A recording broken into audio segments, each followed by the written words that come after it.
की इस दुनिया में आप सभी का स्वागत है। आज हम देख लेते हैं कंप्यूटर क्या है। आपको मैं आगे बताऊं उससे पहले मैं आपको ये जानकारी दे देना चाहती हूँ कि ट्रिपल सी का बेसिक से लेकर एंड तक मैं आज से स्टार्ट करने जा रही हूँ। जो भी बच्चे ट्रिपल सी का कोर्स करना चाहते हैं या फिर ADCA का कोर्स करना चाहते हैं या DCA का करना चाहते हैं, वो हमारे इस चैनल को सब्सक्राइब कर लें। वीडियो को ज़्यादा से ज़्यादा लाइक कीजिए, शेयर कीजिए। उन सभी बच्चों तक ये वीडियो शेयर कीजिए जिन बच्चों को कंप्यूटर की नॉलेज नहीं है या फिर जो कंप्यूटर सीखने जा रहे हैं, उनके लिए ये वीडियो बहुत ही इम्पॉर्टेंट है। स्टार्ट करते हैं। आज हम कंप्यूटर क्या है। जैसा कि आप देख सकते हैं यहाँ पे लिखा हुआ है, कंप्यूटर का प्रयोग आप लोग थोड़ा बहुत जानते होंगे। आमतौर पर बैंक, टिकट संरक्षण केंद्र, अस्पताल, शैक्षणिक संस्थान, हवाई अड्डे, दूरदर्शन, विज्ञान प्रयोगशाला आदि में कंप्यूटर का व्यापक प्रयोग होता है। ये बात तो आप सभी लोग जानते हैं कि आजकल कंप्यूटर का यूज़ जो है इन स्थान पर होता है। जैसे टिकट, आप कोई भी टिकट करवाना चाहते हैं, और इसी प्रकार से हॉस्पिटल्स में, हवाई अड्डे में, सभी जगह इसका जो है बहुत तेज़ी से प्रयोग हो रहा है। इसी प्रकार से यहाँ पर आपको आगे दिया हुआ है, आजकल कंप्यूटर का उपयोग हर स्थान पर इतना अधिक से अधिक होता जा रहा है कि बिना कंप्यूटर के किसी भी कार्य को पूरा करना हमारे लिए कठिन होता जा रहा है। आप लोग सभी लोग जानते हैं कि कंप्यूटर का प्रयोग हम लोग चारों तरफ से, आज के टाइम में कंप्यूटर से चारों तरफ से घिर चुके हैं। जो आप इस समय मोबाइल भी यूज़ करते हैं एंड्रॉयड का, वो भी एक कंप्यूटर का ही पार्ट है। बिना मोबाइल के क्या आप कोई वर्क कर पा रहे हो? बिना इंटरनेट के, बिना कंप्यूटर के आजकल कोई भी काम नहीं हो पा रहा है। सभी लोग कंप्यूटर से चारों तरफ से घिर चुके हैं। फिर भी यहाँ पे ये दिया गया है कि इसका ये मतलब नहीं है कि कंप्यूटर मानव से ज़्यादा बुद्धिमान है, परंतु ये अत्यंत आवश्यक हो गया है। कंप्यूटर जो है उसे मनुष्य ने बनाया है, कंप्यूटर को इंसान ने बनाया है, इंसान को कंप्यूटर ने नहीं। जैसा कि आप सभी जानते हैं, तो मानव से ज़्यादा बुद्धिमान तो नहीं है। जो भी डेटा आप इनपुट करेंगे कंप्यूटर में, उसी का प्रोसेस करके वो हमें आउटपुट देता है। पर आज हमारे जीवन में कंप्यूटर जो है वो बहुत ज़्यादा यूज़फुल दिखाया जा रहा है। हर जगह कंप्यूटर का यूज़ किया जा रहा है। कंप्यूटर से हम सभी लोग चारों तरफ से घिर चुके हैं। बिना कंप्यूटर के कोई काम असंभव सा लगने लगा है। ठीक है। और ट्रिपल सी में कंप्यूटर किस शब्द से लिया गया है, ये क्वेश्चन पूछा जाता है। कंप्यूटर देख लीजिए, यहाँ पर लैटिन शब्द से लिया गया है। कंप्यूट्स और कंप्यूटेट से उद्भव हुआ है। कंप्यूटर शब्द कंप्यूट, हिसाब करना, हिसाबकारी यंत्र के रूप में गिना जाता है। ये सारा पोर्शन तो नहीं आएगा उसमें, बट हाँ ये आएगा कि कंप्यूटर शब्द जो है वो लैटिन शब्द से लिया गया है। ये क्वेश्चन पूछा जाता है, ये बहुत बार पूछा गया है कि कंप्यूटर शब्द जो है किस शब्द से लिया गया है। तो इसे आप याद कर लीजिएगा। यहाँ पे आप देख सकते हैं स्क्रीन पर, ये कंप्यूटर का जो पार्ट दिखाया जा रहा है, ये पार्ट जो दिखाया जा रहा है बच्चों, इसे मॉनिटर कहते हैं। और इसी के साथ साथ आपको यहाँ पर देखिए CPU, ये देखिए ये जो है ये CPU है। CPU का फुल फॉर्म होता है सेंट्रल प्रोसेसिंग यूनिट। और यहाँ पर आपको ये कीबोर्ड दिखाया गया है। ये आप देख सकते हैं, यहाँ पे आपको कीबोर्ड दिखाया जा रहा है। ये कीबोर्ड दिखाया जा रहा है।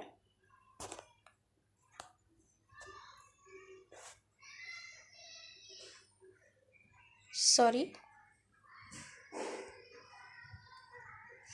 ये कीबोर्ड दिखाया जा रहा है। सॉरी,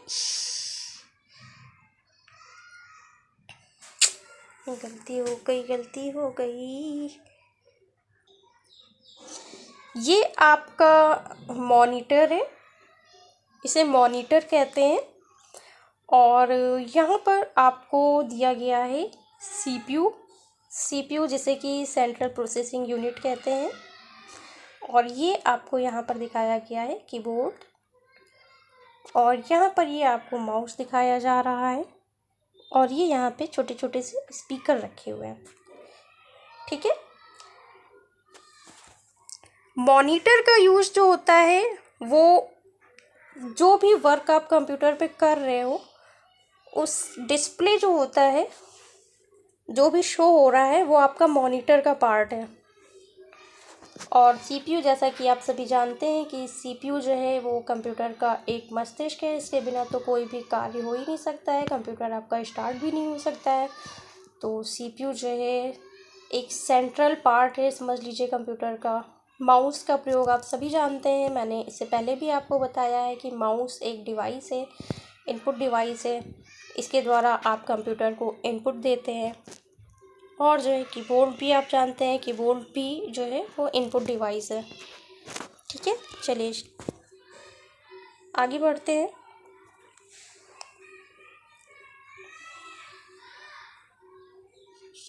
यहाँ पर देख लेते हैं, ज़रूरी ये जानना, ऐसा कुछ लिखा हुआ है। चलिए मैं बता देती हूँ क्या है ऐसा। तो यहाँ पर लिखा है कंप्यूटर मानव का आविष्कार है। हाँ बिल्कुल, मनुष्य ने ही इस कंप्यूटर को बनाया है, मानव के आदेश निर्देश से ही वो कार्य करता है। हाँ बिल्कुल, जैसा आप इनपुट प्रदान करेंगे कंप्यूटर को, उसी के अकॉर्डिंग वो आपको आउटपुट देगा। अगर आपको 2 + 2 4 करना है तो आपको 2 के साथ में +2 ही करना होगा। अगर आपने 2 और -2 कर दिया तो वो जो है आंसर हमें 0 ही देगा, ना कि 4। इसलिए जैसा जैसे आप कंप्यूटर को इनपुट देंगे वैसे ही वैसे आपको वो आउटपुट प्रदान करेगा। और इनपुट सही जब देंगे आप तो सही आंसर आएगा कंप्यूटर पे, अदरवाइज जो है आंसर भी आपका कंप्यूटर जो है वो गलत देगा। इसलिए इनपुट डालना हम सभी लोगों को अच्छे से आना चाहिए। हमें नॉलेज होनी चाहिए कि मैथ्स में 2 + 2 = 4 होता है, 2 × 2 = 4 होता है। ठीक है, अगर आपने 2 - 2 = सोच रहे हो आप 4 हो जाए, तो नहीं, कंप्यूटर आपको सही आंसर देगा 2 - 2 = 0। ठीक है, स्टार्ट करते हैं, आगे बढ़ते हैं।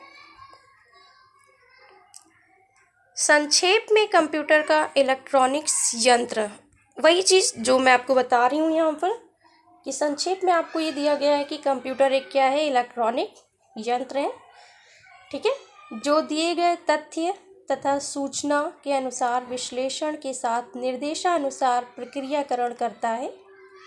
मतलब कंप्यूटर एक इलेक्ट्रॉनिक डिवाइस है, और जो भी आप इंफॉर्मेशन देते हैं कंप्यूटर को, जो भी इंफॉर्मेशन आप देंगे उसका जो है एक यहाँ पर प्रक्रिया करता है, मीन्स प्रोसेस करता है। प्रोसेस के बाद जो है वो आपको आउटपुट प्रदान करता है। ठीक है, इसी प्रकार से आगे यहाँ पर दिया गया है आपको आवश्यकता अनुसार मौजूद तथ्य को, यहाँ पे मौजूद होगा, मौजूद लिखा हुआ है, मौजूद तथ्य को कंप्यूटर व्यवहार करने वाले को यूज़र्स प्रदान करता है।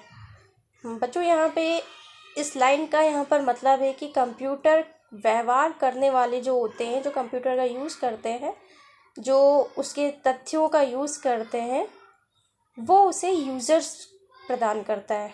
मतलब जो यूज़र्स हैं, जैसे कि अगर हम कंप्यूटर का यूज़ कर रहे हैं तो ये डिपेंड करता है कि हम कंप्यूटर पर कौन से तथ्य दे रहे हैं, कैसा व्यवहार हमारा कंप्यूटर के साथ है। ठीक है, तो यहाँ पर हम इसे उदाहरण से अच्छी तरीके से समझ सकते हैं। यहाँ पे देखिए उदाहरण दिया हुआ है आपको। जब आप टिकट के लिए रेल स्टेशन पर जाते हैं, उस समय टिकट संरक्षणकारी टिकट रिजर्व करने के लिए आपसे आवश्यक ये डेटा लेकर कंप्यूटर को प्रदान करता है। तो वही सारी चीज़ें हैं, जो भी आप तथ्य कंप्यूटर को देंगे उसी के अनुरूप जो है कंप्यूटर आपको प्रोसेसिंग के बाद आउटपुट देता है। तो यहाँ पर जब आप रेलवे स्टेशन पर जाएंगे तो जो संरक्षणकारी होगा, जो टिकट काटने वाला होता है, वो आपके कुछ डेटा को लेगा, जैसा कि आपका नाम क्या है, आपका मोबाइल नंबर क्या है, ठीक है, आपका एड्रेस क्या है, आप कहाँ के रहने वाले हैं, लोकेशन क्या है, वो सारी चीज़ें जब आप कंप्यूटर को इनपुट करेंगे तो वो प्रोसेस करके आपको आउटपुट देगा। मतलब एक यहाँ पर टिकट की बात अगर की जा रही है तो आपको उस बेसिक जानकारी के बेस पर आपको जो है वो टिकट प्रदान करेगा, ठीक है। अब आगे दिया हुआ है, यहाँ पर देख लेते हैं, आपको बताते हैं। कंप्यूटर इन निवेश यानी इनपुट तथ्य जांच करके प्रक्रिया करता है। जो बात मैं आपको बता रही हूँ ये वही सारी जानकारी यहाँ पर दी गई है कि कंप्यूटर पर जो भी आप इनपुट देते हैं उसकी एक जांच करेगा, ठीक है। उसके बाद उसका एक प्रक्रियाकरण करता है मतलब प्रोसेस करता है, और उसके बाद जो है जिससे आपको जो है अपना एक्सेप्ट टिकट प्राप्त करते हैं। मतलब जो भी आप निवेश दे रहे हैं, जो भी आप कंप्यूटर को इनपुट देंगे, ठीक है, अगर आप सही इनपुट देंगे तो आपको कंप्यूटर जो है प्रोसेस के बाद सही आउटपुट देगा, और अगर आपने कंप्यूटर को गलत इनपुट दिया है तो वो प्रोसेस के बाद आपको उसी बेस के आधार पर ही आपको जो है वो आउटपुट देगा, ठीक है। चलिए नेक्स्ट आगे बढ़ते हैं। यहाँ पर आप देख सकते हैं कंप्यूटरीकृत आरक्षण केंद्र दिया हुआ है। यहाँ पे टिकट आपका ये आप देख सकते हैं, यहाँ पे सभी लोग टिकट जो है कटवा रहे हैं, ठीक है। ये टिकट काउंटर है। अब आगे देख लेते हैं, जानना ज़रूरी है। चलिए देखते हैं भैया क्या लिखा हुआ है, क्या जानना ज़रूरी है। यहाँ पर दिया हुआ है आपको कंप्यूटर निवेश तथ्य को इकट्ठा करके निर्देशानुसार उसका प्रक्रियाकरण करता है और अंत में परिणाम यानी आउटपुट के व्यवहार करने वाले को प्रदान करता है। जो चीज़ मैं आपको बता रही हूँ बच्चों, ये वही लिखा हुआ है कि जो भी आप इनपुट देंगे, ठीक है, उस इनपुट को जो है कंप्यूटर जो है इकट्ठा करेगा, फिर उसी इनपुट के आधार पे उसका जो है वो प्रोसेस करता है और अंत में आपको उसका आउटपुट प्रदान करता है। ये चीज़ आपको जानकारी आई होप समझ में आ गई होगी। तो अब आगे बढ़ते हैं। यहाँ पे दिया हुआ है कंप्यूटर का वैशिष्ट्य का मतलब होता है कैरेक्टरिस्टिक्स भी अगर नहीं पता है तो आपको पता होना चाहिए कि विशेषताएं क्या होती हैं कंप्यूटर की। तो यहाँ पे कंप्यूटर की विशेषता देख लेते हैं क्या क्या है। सबसे पहली विशेषता है यहाँ पर शीघ्रता, परिशुद्धता, अध्यवसाय, कार्य निपुणता।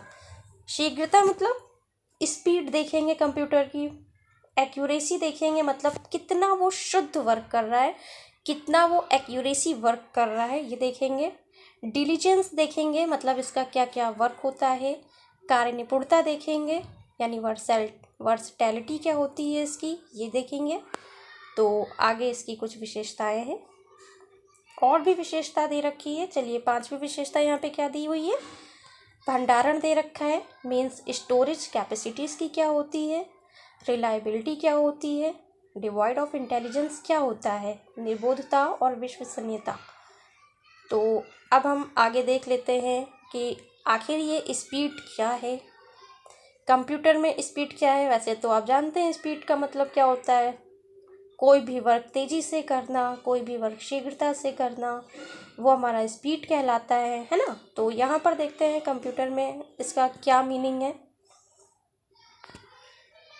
देखिए यहाँ पर दिया हुआ है सांख्यिक प्रक्रिया जैसे योग, घटाव, गुण, भाग क्रिया आदि प्रक्रिया का संपादन कंप्यूटर कर सकता है। जैसा कि आप जानते हैं योग मतलब एडिशन, घटाव मतलब सब्सट्रैक्शन, गुण का मतलब यहाँ पे गुणा होगा बच्चों, ये गुणा होता है, ठीक है, ये गुणा है। तो गुण का मतलब यहाँ पे गुणा है, सॉरी, तो मल्टीपल हो जाएगा। भाग क्रिया मतलब डिवीज़न आदि प्रक्रिया का जो है संपादन कंप्यूटर कर सकता है। मतलब ये सारे कार्य जो है वो कंप्यूटर बहुत ही आसानी से कर सकता है, ठीक। इसके अतिरिक्त अलग अलग शब्दों या शब्द समूहों को सजा कर रखना या अक्षरों को क्रमानुसार सजा कर रखना आदि कार्य करता है। मतलब आप 2+2 को कैसे लिख रहे हैं उसको बहुत ही अच्छे तरीके से कंप्यूटर को पता है कि या तो आपने दो ऐसे लिखा, ठीक है, या फिर कंप्यूटर को ये भी पता है कि 2+2 =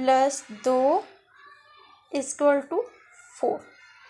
तो ये अच्छे से सजाकर कंप्यूटर को रखना उसे अच्छे से आता है। ये कंप्यूटर को ये जानकारी है कि 2+2 कैसे लिखना है, = करके 4 कैसे आना है। आप इनपुट तो देंगे, लेकिन इनपुट के साथ साथ कंप्यूटर को भी बहुत ही अच्छे से इनको अलग अलग शब्द समूह को सजाकर रखना आता है। ये इसका कार्य है और कंप्यूटर को ये कार्य आता है। और आगे यहाँ पर दिया हुआ है आपको बच्चों, 1 सेकंड में ये लाखों से अधिक हिसाब कर सकता है। अगर आप नॉर्मल जो है कोई भी हिसाब करते हैं तो उसमें आपकी एक लिमिट होती है। लिमिट में जैसे कि आपने 100 200 करके 200, 200 + 200 करके 400, ठीक है, 400 to 400 प्लस करेंगे तो आप जो है 800, ये तो आप कंप्लीट कर सकते हैं। लेकिन जैसे जैसे ये बढ़ता जाएगा तो क्या आप उसका हिसाब जो है नॉर्मल पेन पेंसिल से या कॉपी पर आप नहीं कर सकते हैं, ठीक है। 1 सेकंड में आप नहीं कर सकते हैं, हालांकि करने वाले कर सकते हैं, बट पूरी कॉपी आपकी भर जाएगी, सो 1 सेकंड में अगर आपको कोई भी हिसाब चाहिए तो उसमें कंप्यूटर जो है बहुत ही स्पीडली वर्क करता है। ये एक विशेषता है कंप्यूटर की। और विभिन्न प्रकार के कंप्यूटर विभिन्न वेग से कार्य करते हैं, जैसा कि यहाँ पे लिखा हुआ है, विभिन्न प्रकार के कंप्यूटर विभिन्न वेग से कार्य करते हैं। ये एक उदाहरण द्रष्टव्य है। मतलब अलग अलग तरीके के कंप्यूटर होते हैं, जैसा कि आप सभी जानते हैं। अलग अलग तरीके से कंप्यूटर जो है वर्क भी करता है। आगे मैं आपको बताऊंगी कि कंप्यूटर की कौन सी पीढ़ी हैं। पहला कंप्यूटर कौन सा आया, दूसरा कौन सा कब आया, किस सन में आया, कौन लेकर आया, वो सारी चीज़ें मैं आपको बताऊंगी। और यहाँ पे आपको CCC में इसी टाइप से क्वेश्चन भी पूछे जा सकते हैं कि विभिन्न प्रकार के कंप्यूटर विभिन्न वेग से कार्य करते हैं। ये एक उदाहरण है, तो इसमें कुछ भी उदाहरण नीचे से दे सकते हैं कि हमारे द्वारा खरीदे गए ग्रॉसरी बिल, टेलीफोन बिल प्रदान करना, या फिर 2-3 अलग से दे देंगे। उसमें जो सही आंसर होगा वो आपको यहाँ पे टिक आउट करना होगा। सो नेक्स्ट देख लेते हैं हम यहाँ पर। इसमें उदाहरण है हमारे द्वारा खरीदे गए ग्रॉसरी बिल, मतलब जो भी सामान आप खरीदते हैं उसकी एक ग्रॉसरी बिल मिलती है आपको। तो वो सारा वर्क जो है कंप्यूटर बहुत ही शीघ्रता से करता है, बहुत ही स्पीडली करता है। टेलीफोन का बिल देना, रेलवे स्टेशन के से टिकट लेना, ठीक है। और कंप्यूटर जो है ये सारे वर्क जो है चुटकी बजाते ही ख़त्म कर देता है। मतलब इसके लिए बहुत ही आसान है, बहुत ही स्पीडली से ये वर्क करता है, ठीक है। अब आगे हम ये देख लेते हैं कि कंप्यूटर के वेग को MIPS, बच्चों ये MIPS का फुल फॉर्म याद कर लेना। MIPS का फुल फॉर्म पूछा जाता है। MIPS is a very important, इसे आप नोट कर लीजिएगा कि कंप्यूटर के वेग में क्या क्या होता है और कंप्यूटर का वेग में MIPS का फुल फॉर्म क्या होता है। तो MIPS का फुल फॉर्म यहाँ पर होता है मिलियन इंस्ट्रक्शन पर सेकेंड। ये याद रखिएगा बच्चों, इसका फुल फॉर्म याद कर लीजिएगा। इसी के साथ साथ आगे कुछ और भी दिए गए हैं सेकेंड्स, तो मैं यहाँ पर देख लेती हूँ। बच्चों ये सारी चीज़ें आप याद कर लीजिएगा। मील सेकंड क्या होता है, 1 सेकंड के 1000 भाग से 1 भाग, ये आपका क्वेश्चन आ सकता है, इसलिए इसे याद कर लीजिएगा। माइक्रो सेकंड क्या है, 1 सेकंड के 10 लाख भाग से 1 भाग, ये जैसे दिया हुआ है 10 की पावर जो है -6 ऑफ अ सेकंड, ठीक है। नैनो सेकंड हो सकता है इसी तरीके से 10, ये देखिए दिया हुआ है 10 की पावर -9, ठीक है। ऑफ अ सेकंड जो होता है वो नैनो सेकंड होता है। पिको सेकंड क्या होता है, 10 की पावर 12 दे रखी है यहाँ पर, ठीक है, ऑफ अ सेकेंड। जब 10⁻⁻12 होगी तो वो पिको सेकेंड होता है। तो ये सारी चीज़ें आप याद कर लीजिएगा फ्रेंड्स, क्योंकि ये क्वेश्चन बनकर आते हैं, इसलिए। चलिए आगे स्टार्ट करते हैं नेक्स्ट पार्ट। एक्यूरेसी पूछा जा रहा है, जैसा कि आपको बताया था, ये भी एक इसकी विशेषता है कंप्यूटर की। तो एक्यूरेसी मतलब परिशुद्धता, मतलब कहाँ तक इसमें शुद्धता होती है, क्या इसमें मिस्टेक होती है या नहीं होती है, वो सारी चीज़ें। तो यहाँ पर दिया हुआ है आपको, किसी बड़े हिसाब को त्रुटि शून्य करना हमारे लिए कष्ट साध्य होता है, पर कंप्यूटर इसका सटीक परिणाम प्रदान करता है।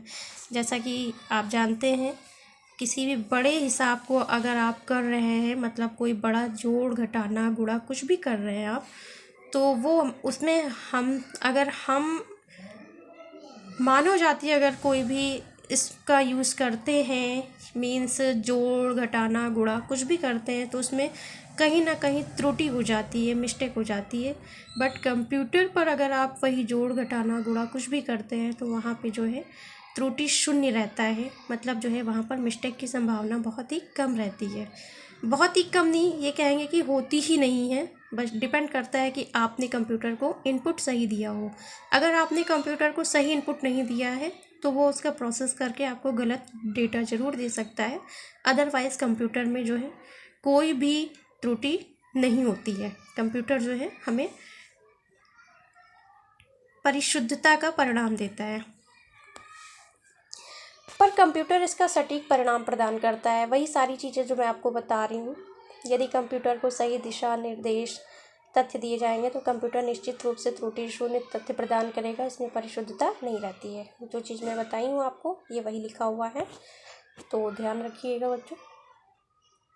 नेक्स्ट देख लेते हैं, कार्य में अध्यवसाय। ये तीसरी विशेषता है। एक आदमी कुछ समय कार्य करने के बाद थक जाता है। वही डिलीजेंस दिया हुआ है बच्चों यहाँ पे, कि अगर हम सब कोई भी वर्क करते हैं तो उसमें एक समय के बाद थकावट हो ही जाती है, टायर्ड हो जाते हैं। बट जो है कंप्यूटर जो है 1 घंटे 2 घंटे 3 घंटे, मतलब कितने घंटे बिना रुके हुए कार्य वो कर सकता है, उसे थकावट नहीं होती है। ठीक है, तो यही चीज़ें, एक आदमी कुछ समय कार्य करने के बाद थक जाता है, उसे कार्य में मनोनिवेश करने से बाधा उत्पन्न होती है।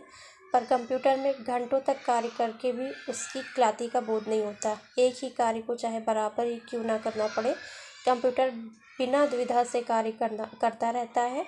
इसी गुण अथवा विशेषता के कारण आवृत्त कार्य संपादन करने के लिए कंप्यूटर का विनियोग किया जाता है। ठीक है, अब यहाँ पे नेक्स्ट दिया हुआ है आपको, कंप्यूटर में कार्य की जो निपुणता है वो क्या है, मतलब वर्सटैलिटी क्या होती है इसकी। तो वर्सटैलिटी देख लेते हैं यहाँ पर।